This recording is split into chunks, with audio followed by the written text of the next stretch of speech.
Hello, my name is Ian White. I'm based here in London. At Mastercard, I'm responsible for our go-to-market in open banking across Europe.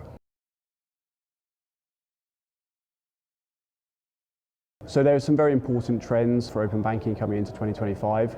Firstly, I'd like to touch on adoption. We saw very strong adoption coming out of the end of 2024, and I foresee that to continue both from a consumer perspective but also in commercial and corporate use cases as well, really demonstrating some of the value that these new services can provide. So this is for sure point number one. Point number two, I think new product and technology enhancements coming to market will continue to drive momentum in open banking. That can be specific to open banking, areas like recurring payments, for example, but also more generally in the industry like AI technology. Number three, clearly regulation has been a key driver of open banking in the past, and I think going forward there's a strong pipeline of regulation, PSD3 for an example, but a much broader set of regulation that can continue to drive quality and consistency at a European scale to improve the overall proposition. So I think these are three really key ones, and maybe beyond that, of course we see continuing European-wide initiatives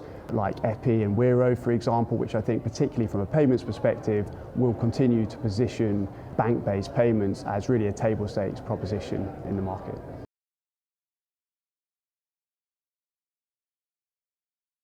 Okay, so exciting use cases in open banking. So I would divide that firstly into payments and in data. Payments I already touched on are really starting to gain quite a bit of momentum, and that is coming in two major flavors, I would say. Firstly is in some ways the displacement of legacy account-to-account payments. Through open banking, we really see the opportunity to in some ways level up legacy account-to-account payments with, for example, a better UX, a more streamlined experience, but also increased security and controls, leveraging trusted channels like the banking app to deliver, biometrics authentication as additional security. So that for sure is one piece. But then the continued momentum of alternative payment methods, APMs on domestic basis, but also some of those pan-European initiatives like EPI are of course going to continue to drive the relevance in those payments use cases like the top-ups, the bill payments, the invoice payments, the authorized direct debit. So I think on the payment side, these are the key ones. When we look across data in some markets in some ways maybe even more mature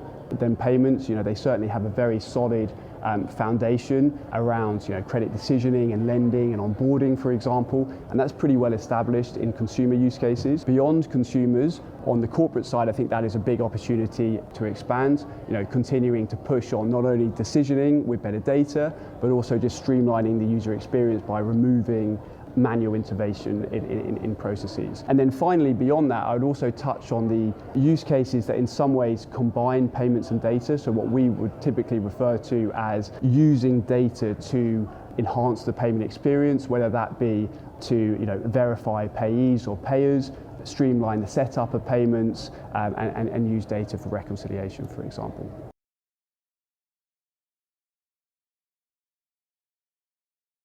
So pushing open banking into the mainstream, complex topic. Coming from Mastercard and a payments background, we're aware that these things take time within the payments industry.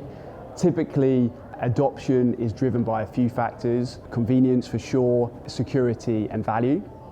And I think some of the use cases that we've talked about are really the kind of key drivers in terms of proving out that value to the consumers. So I think these are kind of some of the key drivers. Now, if you were to take a step back and you would look at where open banking is generally, firstly from a payments perspective, I think there is still, just within the current scope, there's a tendency sometimes in this industry to talk about, the next thing, the next feature, etc., that can unlock real adoption. But, there is also already quite a lot of acceleration in key areas, whether those be those legacy account-to-account payments that we already talked about, or specific underserved verticals, whether it's high risk, for example, where open banking payments are really accelerating.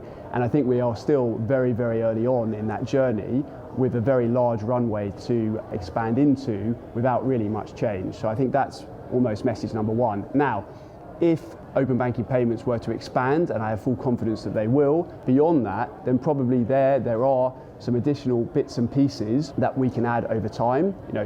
When we talk about features, for example, for sure, to enable a full end-to-end digital payment experience, there is some bits and pieces to add, like we already talked about, recurring payments, number one. Number two, consumer protections are obviously a key part of consumer shopping experience, and so being able to add those into the mix will be a key driver. And then number three, having an industry-wide sustainable economic model is probably another final factor to make sure that as an industry we continue to invest in this and drive innovation going forwards.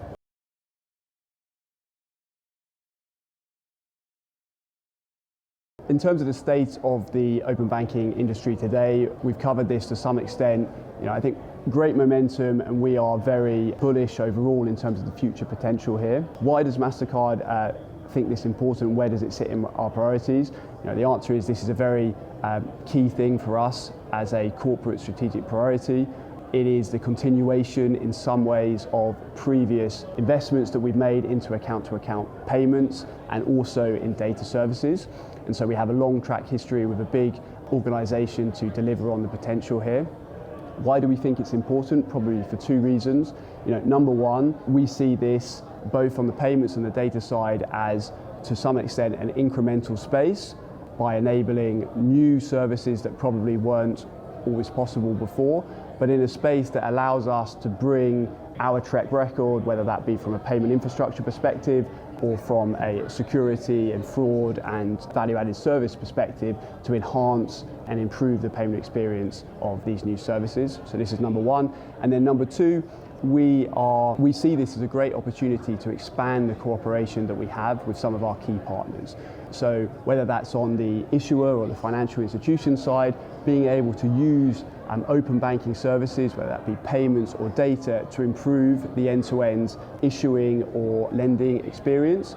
And then similarly on the data side, be able to deliver some of these new services to our issuers, to our PSP customers that fundamentally weren't possible before.